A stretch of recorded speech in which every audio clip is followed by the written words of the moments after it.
Sa padayon nato nga pagtuon sa ato ang Sunday School, putting our hope in God. We are culminating in this series of studies and ining kabuntagon ato ang sumadahon ang tanan in such a way nga recapitulate nato ug ato ang makuha ang kamatuoran dinhi niini. So let us open our Bibles now to the book of Romans chapter 8. Hilabi na ba, ining taliwa karon sa mga panghitabo nga ato nga nalantawan. Kaganihan, hinumduman ako ang lokasyon sa ilahang pinayanan ni Sir Ruben o ni Ma'am Grace. Sa usang bahin, diha po dapit ilahan ni Nanay Lydia. Naanay siya sapa diha nga kanang gikan sa buhisan. Nga diha na pipila ka mga higayon sa una nga wa gani bagyo, daghan ang nga kuan diha na mga balay-balay sa kilid sa sapa ba nga na wash out sa diha nga dako ang tubig gikan dito sa Buhisan Dam. Apan niining higayuna nga grabe kaayo ang bulwak sa tubig. Ma-amaze lang ka nga it could have been one of those nga mga lugar nga dali rang moawas kay hagipot na daan ang kanang sapa, and yet it was spared. Gani dihang dapita inig awas ana pwede pa kayo musaka diri padong dapit ilang Ma'am Ophelia Brother Victor ang tubig. Pero mas duol dito ang ilaha kang Nanay Lydia. You be amazed how the Lord has kanang ga-preserve nato ba without us knowing, without us realizing. In fact, kagahapon nakabasa ko og news report nga ang Minglanilla could have been worse unta kaysa Talisay if not sa usa ka bukid yun dito sa Minglanilla nga nahulpa. Naidako kayong bukid sa Minglanilla nga na hulpa. Unya paghulpa natabunan ang aginaanan sa kanang tubig nga ang tubig imbis nga mo adto gyud mo agi sa dako gyud kay agianan murag na nakatag ba na spread ba. How God works in His mysterious ways. Kay usa man gyud kubungtod mo ini tabon sa agianan. So bisag dako ang tubig dili na ingon nga volume nga ni kuan nang katag na sa murag na nabugbuwag ba. Nga og imuha ba ning lantawon? Igo na gid nga ma-amaze bitaw ka sa imuhang kasing-kasing. Lord, you are indeed great. You are indeed gracious and merciful. And that should encourage us even more to put our trust and hope in Him. Unya, mao man ato ang gilantaw dinhi. Atong basahon usab Romans chapter 8, looking at verse 31 up until verse 39.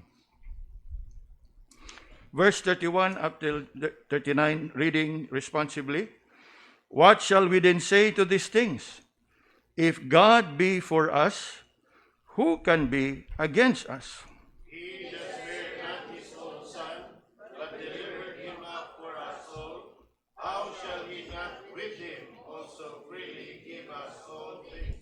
Who shall lay anything to the charge of God's elect? It is God that justifieth. Who is he that condemneth? It is Christ that died, yea, rather, that is risen again, who is even at the right hand of God, who also maketh intercession for us. Who shall separate us from the love of Christ? Shall tribulation, or distress, or persecution, or famine, or nakedness, or peril, or sword? As it is written, for thy sake we are killed all day long. We are accounted as sheep for the slaughter. Nay, in all these things we are more than conquerors through Him that loved us. For I am persuaded that neither death, nor life, nor angels, nor principalities, nor powers, nor things present, Last verse together. Nor height, nor depth, nor any other creature shall be able to separate us from the love of God, which is in Christ Jesus our Lord. So, mo ni siya katapusan nga rason o murag lig-on nga pundasyon sa rason nganong kita makasalig ug makalaom gayud sa Ginoo, because God loves us. Kanang pangutana bitaw diha sa 35, who shall separate us from the love of God? Now, putting it all together, no, naa diha sa tong notes. We began this study by noting this world is filled with false hope and half-truth. From television ads to junk mail to electronic spam. Our lives are inundated with empty promises. Gani ining daghan sa mga panghitabo, ang daghan nga mga saad, ang daghan nga mga ayuda, daghan nga mga pasalig na pamatud-an nga di giday nato pwedeng masaligan. Even in places we might not expect, things are not always what they seem. Nga samtang, to some extent, naamang kita'y pagsalig nga ang gobyerno makahatag sa serbisyo, naamang kita'y mga pagsalig nga atong kadaug, mga kadagkuan, makarespondi sa ato ang mga panginahanglanon. Apan, there will be times nga mura og madismaya ka. There will be times nga mura og ma-discourage ka. There will be times nga mahugno gyud ka. And that should remind us nga, yes, labi na kanato nga magtotoo, nga kung naam gitay angay kasaligan o kadangpan kalauman, wa na gilain kung dili ang atong Ginoo. Let it be nga, bisan pa man og naay mga ayuda nga atong madawat, praise God, pero ayaw gyud nga imuhang divert ang imuhang focus, attention, priority ngadto dangop sa Ginoo. Make Him always as your first, not your second or third or last resort. Kay mao na ato ang nakita karon sa grabe sa pangitabo, daghan kayong mga tawo nga naglaom nga ang ilahang mga kadagkuan sa ilahang lokal nga pangagamhanan makaresponde, makadeliver. Siguro na uban nga kinasingkasing nga naninguha, pero sa kadako og kalapad sa kadaot dili gyud mahatag ang tanan. Awal ala na sa tuwing labot nga naghulinghayaw pas laing nasod. Grabe nga kapakyasan og kadismaya. Pero og katugyong naningkamot nga naghatag sa serbisyo, pero tungod kay kadapad sa kadaot dili gyud maato ang tanan, mubati gihapon ka og kasagmuyo. Nganong wa kang mauna, nganong nauwahi og murag nalabyan ka. Nga naman, kay nagtuo ko nga ato ag yung gipunting ang og gihatag tanan ato ang pagtuog, pagsalig, paglaom sa ilahang mga saad kanato. Nga bisan pa man og they may really mean it and sincere to fulfill it, apan hinumdumi nga tao ra gyapon na sila na ay limitasyon. Mo na diha. Even in places we might not expect, things are not always what they seem. Nga kung anaa may angay gyud nato nga hatagan gyud sa atong pagtuog pagsalig, way lain kun dili ang atong Ginoo. In the midst of many false assurance and empty promises, we can stand on the truth of God's word. True, the Bible does not give us false impression of who God is. It is His own self-revelation. And the claims that He makes are not stretched or misleading. Dili exaggerated, wa pasubrahi, wa paninduti, wa palami'i. What you see is what you get. It is His own self-revelation. And the claims that He makes are not stretched or misleading. Rather, they are absolutely certain. His attributes, as described in His Word, are not human inventions or mythical enhancements. They are the essence of who He really is. Lantawa ron ninyo ang social media. Unsa inyong makita? Gawa sa mga kadaot, mga dagway sa mga politiko nga nagagagak sa mga biktima. What is that? False impression. Pagpatuo. Pagpabilib.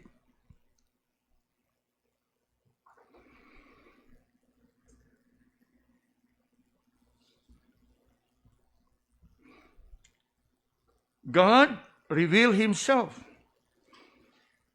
without human invention or mythical enhancement. They are the essence of who He really is. His word is true because He is true, and we can wholeheartedly trust in Him.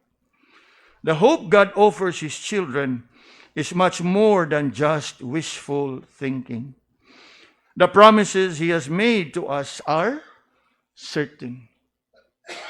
Siguro gyud ka ana. They cannot be foiled because He is always in control. They cannot be broken because He always keeps His word. Biblical hope is true hope. You can only imagine, daghan kayo ang mga tao karon ba nga naa sa grabing kalisod. Unya, galaom o grabe ang pagsalig o paglaom. That kaning mga tawhana nga ilahang gisaligan, gilaoman, maka-deliver sa ilahang mga saad only to realize na napakyas o wa gyud makita diha sa ilahang taliwa.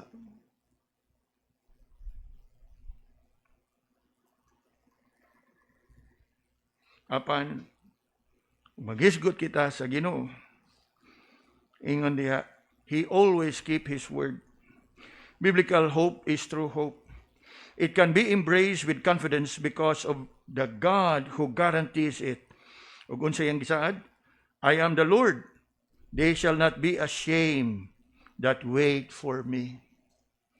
That word wait diha dili lang nga naghuwat nga nagpaabot kundi naglaom diha kaniya. And so, let our response be as Hebrews 10:23. Let us hold fast the profession of our faith without wavering. What a timely encouragement to all of us. Yes, situations that we encounter sa kadadlaw will always change. And oftentimes for the worst.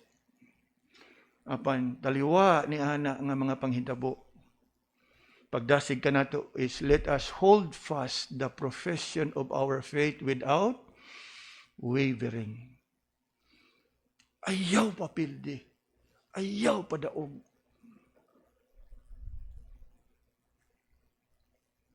Don't allow circumstances to cause you to waver. Hupti pag-ayo ang maong pagtuo. Because it is that faith that would bring you and cause you to endure to the very end. It serves as your anchor that is steadfast and sure. Nga, bisag unsay atong dangatan ining kinabuhia, kana nga pagtuo o paglaom, dili gyud nato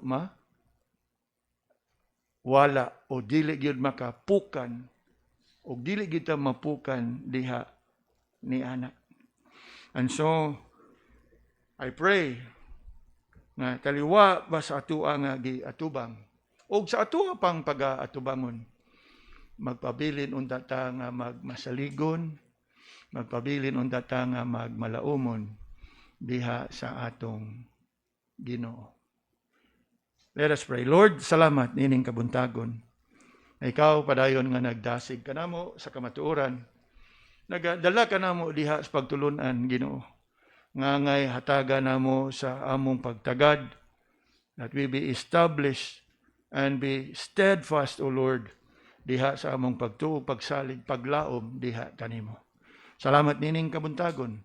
Ikaw padayon nagdasig sa mga kaigsunan, nagdala sa matag usa kanamo dinhi sa balay simbahan nga magkauban kami, magkahiusa sa paghalad kanimo sa among pagsimba, pagdaig paghimaya pagpasalamat sa imong kaayo sa among mga kinabuhi. Uban usab sa mga igsoon nagig-uban namo online. We pray nga ikaw magabless sa matag usa. Andama kami as we are about to commence with our worship service. In Jesus' name we pray. Amen.